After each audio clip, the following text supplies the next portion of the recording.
തകർന്നു വീണ Kochannur government higher secondary സ്കൂളിന്റെ മതിൽ പൊതുമരാമത്ത് വകുപ്പ് പുനർനിർമ്മിക്കണമെന്ന CPI ഗുരുവായൂർ മണ്ഡലം സെക്രട്ടറി അഡ്വക്കേറ്റ് മുഹമ്മദ് ബഷീർ ആവശ്യപ്പെട്ടു.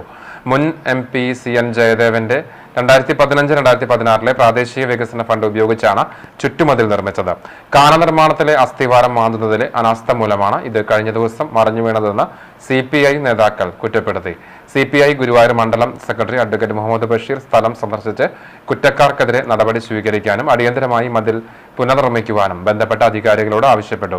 കൊച്ചന്നൂർ സ്കൂൾ മുൻ PTA പ്രസിഡന്റും CPI കൊച്ചന്നൂർ ബ്രാഞ്ച് സെക്രട്ടറിയുമായ Biju Kandampally, CPI Vadakkekad local assistant secretary T Bhaskaran, local committee അംഗം KV ജിതേഷ് എന്നിവരും ഉണ്ടായിരുന്നു.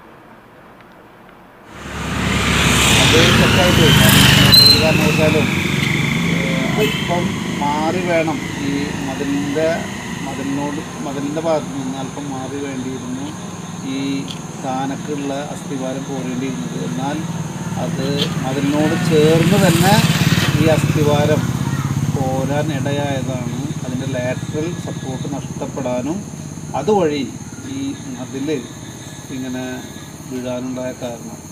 ഒരുപക്ഷെ അത് വലിയ രീതിയിലുള്ള അപകടം ഒരുപക്ഷെ സംഭവിക്കുമായിരുന്നു. ഭാഗ്യവശാൽ